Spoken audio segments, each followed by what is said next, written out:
छा चवंदो सॼे माहौल खे हिकिड़ो हेॾो वॾो धरणो हुयो कामयाबु धरणे खे या प्रोपेगेंडा तहत बदनाम करणु इन जी जेतिरी मज़म्मत कजे उहा घटि आहे ऐं आउं सम्झां थी त हीअ न सिर्फ़ु पंहिंजी सिंध गवर्नमेंट जे लाइ बल्कि पूरी पाकिस्तान इस्टेब्लिशमेंट जे लाइ कानूनी लागू कंदड़ इदारनि जे लाइ हिकिड़ो शर्म जो अमल आहे त तव्हांजे आइन में हर माण्हूअ खे पंहिंजो ॻाल्हि रखण जो हक़ आहे। तव्हांजे ई ठहियल आइन में हर माण्हूअ खे पुरअमन प्रोटेस्ट करण जी इजाज़त आहे।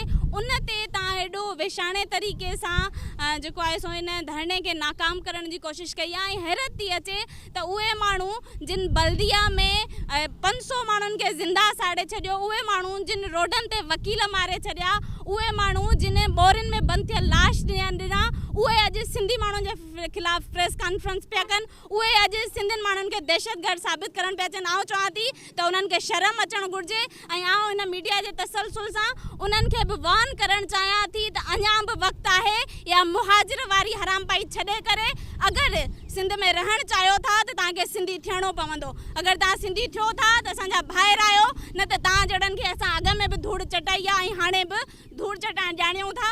ऐं इहो त ॿाहिरि बि सम्झी सघे थो त जॾहिं अञा इन्वेस्टिगेशन ई न थी आहे त हिननि चाचे वारनि खे कंहिं ॿुधायो त हिन केमिकल सां बाहि लॻी आहे जेको हू खणी करे ऐं मीडिया ते ॿुधाइनि था।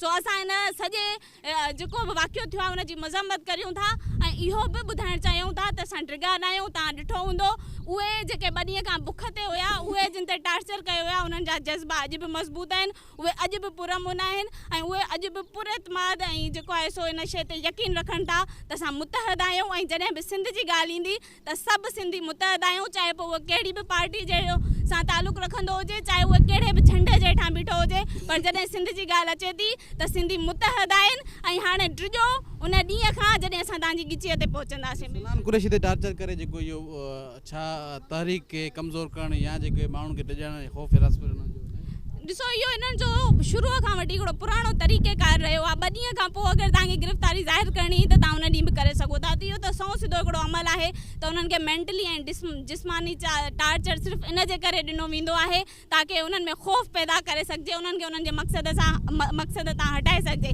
पर आउं सम्झां थी त तव्हां उहो वक़्तु गुज़ारे आहियो जॾहिं तव्हां असांखे बोरियुनि में बंदि थियल लाश ॾींदा वई, असांखे ख़बर बि न पवंदी। हिन वक़्तु जदीद दौरु आहे, जदीद टेक्नोलॉजी जो दौरु आहे। हिते अगरि का मख बि मरे थी त सॼी दुनिया ताईं ख़बर पहुची थी वञे। सो हाणे तव्हांजा इहे पुराणा तरीक़ेकार न हलंदा ऐं अगरि तव्हां इहो तरीक़ो जारी रखियो त इहो तव्हांजे लाइ ॾाढो ख़तरनाक साबित थींदो। महिरबानी।